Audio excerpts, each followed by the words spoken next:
तो दोस्तों आज हम फिर से आपके लिए लेकर आए हैं देश दुनिया की सभी ताजा बड़ी खबरें। फटाफट एक एक कर विस्तार से आज आपको बताएंगे, तो वीडियो को अंत तक जरूर देखें। दोस्तों वीडियो बनाने में हमें काफी मेहनत लगी है, तो वीडियो को दिल से लाइक कर दें। जहाँ दोस्तों पहली खबर में आपको बता दें कि योग को लेकर कुवैत से मोदी सरकार को लगा बड़ा झटका। योग को इस्लाम के लिए खतरनाक बताते हुए कुवैत की सरकार ने योग करने पर पूरे कुवैत में लगाई रोक, अंधभक्तों को झटका। वहीं आपको बताएंगे दोस्तों की उड़ीसा जिला पंचायत चुनाव में भाजपा का हुआ सुप्रसाद, कांग्रेस पार्टी ने की जबरदस्त जीत हासिल। वहीं आपको बताएंगे दोस्तों की रूस के खिलाफ शिकायत लेकर इंटरनेशनल कोर्ट पहुंचा यूक्रेन, बढ़ सकती हैं रूस की मुश्किलें।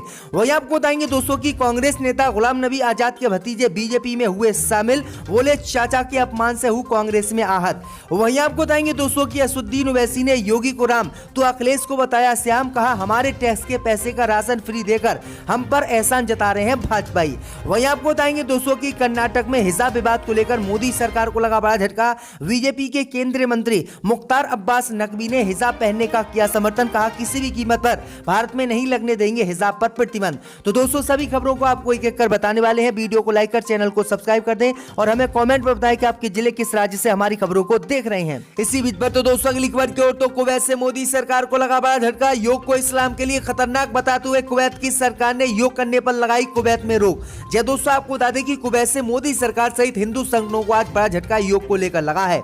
दरअसल आपको बता दें कि कुवैत की सरकार ने योग को इस्लाम के लिए खतरनाक बताते हुए पूरे कुवैत में योग करने पर रोक लगा दी है, जिसके बाद हिंदू संगठनों को बड़ा झटका कुवैत की सरकार ने दिया है। दरअसल आपको बता दें कि हाल ही में एक योग शिक्षिका ने महिलाओं के लिए योग से जुड़े एक कार्यक्रम का विज्ञापन दिया था, जिसके बाद यहां के मौलवियों ने इसे इस्लाम का अपमान बताया था। इसके बाद सरकार ने योग रिट्रीट को प्रतिबंध कर दिया। दरअसल आपको बता दें कि योग जैसी मुद्राओं को कुवैत के लोग इस्लाम के लिए खतरनाक बता रहे हैं। रेगिस्तान में योग शिविर का कार्यक्रम रद्द होने के बाद महिला आक्रोशित हो गई हैं और कुवैत के नेताओं के खिलाफ भी इन्होंने प्रदर्शन किया है। तो ये बड़ी अपडेट आई दोस्तों कि कुवैत के जो मुसलमान हैं उन्होंने योग को इस्लाम के लिए खतरनाक और खतरा बताया और कुवैत में योग करने पर पूर्ण रूप से प्रतिबंध लगा दिया। तो ये बड़ी अपडेट आ रही दोस्तों, हिंदू संगठनों को ये बड़ा झटका लगा है। इसी बीच पर तो दोस्तों अगली खबर की ओर, तो उड़ीसा जिला पंचायत चुनाव में भाजपा का हुआ सुप्रसाद, बीजेडी और कांग्रेस ने की जबरदस्त जीत हासिल। जब दोस्तों आपको बता दें कि उड़ीसा में हुए जिला पंचायत चुनाव में भाजपा का सुप्रसाद हो गया है और यहां सबसे ज्यादा सीटें सत्ताधारी पार्टी बीजेडी ने जीती हैं, जिसके बाद बीजेपपी की मुश्किलें बढ़ गई हैं। दरअसल आपको बता दें कि उड़ीसा में हुए जिला पंचायत चुनाव में बीजेडी ने शानदार प्रदर्शन करते हुए अब तक घोषित हुई 300 में से 268 सीटों पर जीत हासिल की है। वहीं भाजपा और कांग्रेस को 14 सीटें मिली हैं, जबकि 2 निर्दलीय उम्मीदवारों ने भी जीत हासिल की है। इसके अलावा अन्य दलों ने भी 2 सीटों पर जीत हासिल की है। बता दें कि मतगणना शनिवार को शुरू हुई थी, ये सोमवार शाम तक चलेगी। आज 305 सीटों पर गिनती जारी है, जबकि बाकी 231 सीटों पर सोमवार को गिनती होगी। तो ये बड़ी अपडेट आई दोस्तों कि भाजपा का उड़ीसा में सुप्रसाद हो गया और भाजपा को मात्र 14 ही सीटें मिली है। इसी बीच में तो दोस्तों अगली खबर की ओर, तो रूस के खिलाफ शिकायत लेकर इंटरनेशनल कोर्ट पहुंचा यूक्रेन, 4300 सैनिकों को मारने का किया दावा।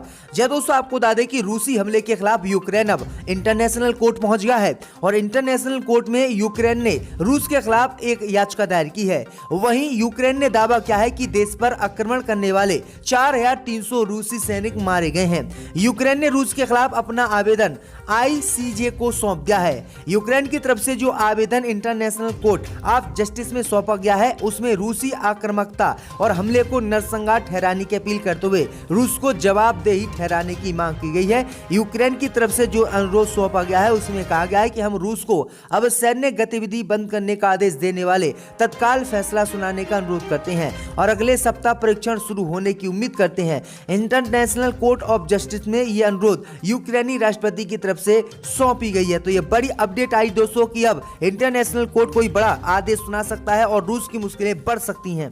इसी बीच पर तो दोस्तों अगली खबर की ओर, तो कांग्रेस नेता गुलाम नबी आजाद के भतीजे बीजेपी में शामिल। जी दोस्तों आपको बता दें कि कांग्रेस के दिग्गज नेता गुलाम नबी आजाद के भतीजे मुबशर आजाद ने रविवार को भारतीय जनता पार्टी की सदस्यता ग्रहण कर ली है। जम्मू के त्रिकुटा नगर में बीजेपी ऑफिस में मुबशर आजाद ने पार्टी ज्वाइन की है।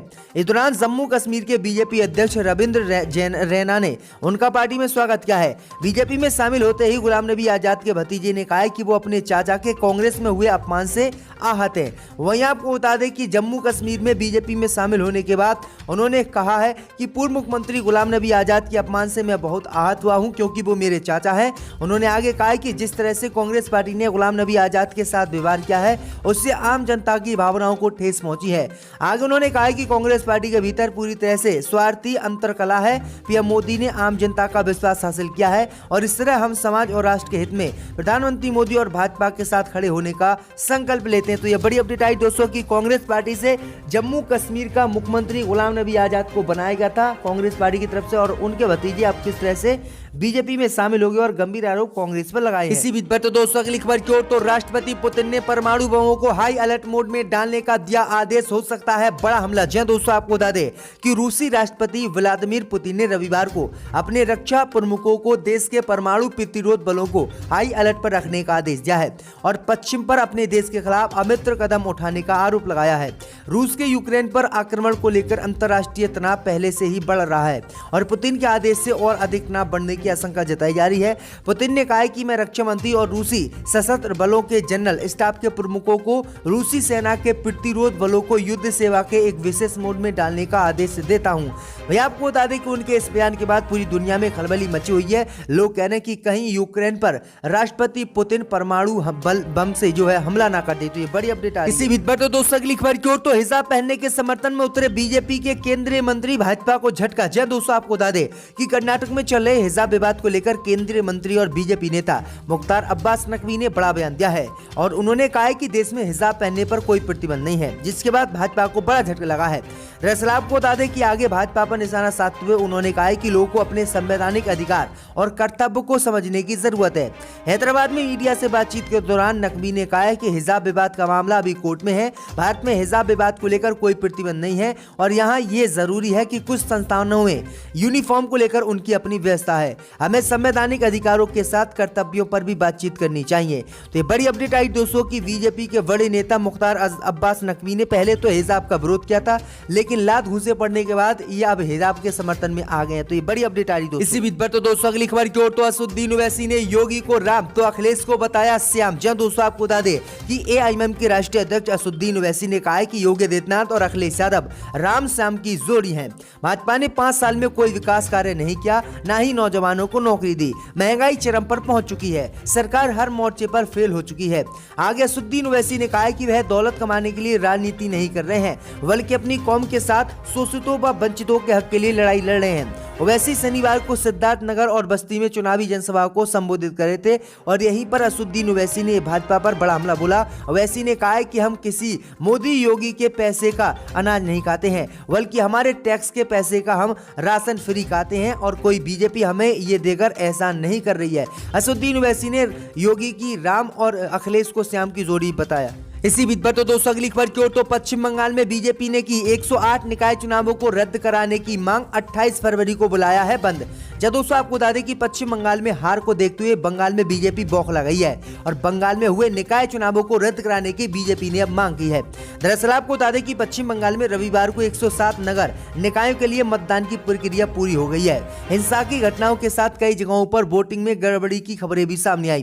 दरअसल आपको बता दें कि कुल 108 नगर पालिकाओं में चुनाव होना था, लेकिन राज्य निर्वाचन आयोग के मुताबिक कूच बिहार जिले की दिनहाटा की एक नगर निकाय चुनाव को टीएमसी ने कुछ दिन पहले ही निर्विरोध जीत लिया था, जिसके बाद 107 जगहों पर सुबह 7 बजे से ही शाम 5 बजे तक मतदान किया गया। इस बीच अब नगर निगम चुनाव में हिंसा और गड़बड़ी के आरोप में बीजेपी ने सोमवार को 12 घंटे के लिए बंगाल बंद बुलाया है। इसी के साथ राज्य चुनाव आयुक्त को पत्र लिखकर बीजेपी ने 108 नगर पालिकाओं के चुनाव को अमान्य घोषित करने की मांग की है और दोबारा से चुनाव कराने की मांग भाजपा ने की है। तो ये बड़ी अपडेट आ रही दोस्तों। इसी बीच पर तो दोस्तों अगली खबर की ओर, तो कांग्रेस नेता पी चिदम्बरम का बीजेपी पर हमला, कहा योगी मॉडल ने यूपी को कर दिया बर्बाद। जय दोस्तों आपको बता दें कि कांग्रेस नेता पी चिदम्बरम ने यूपी के सीएम योगी आदित्यनाथ पर बड़ा हमला बोला है। पी चिदम्बरम ने दावा किया है कि योगी आदित्यनाथ के मॉडल ने यूपी को गरीब बनाया और बीजेपी सरकार में राज्य के कर्ज में 40% का इजाफा हुआ है।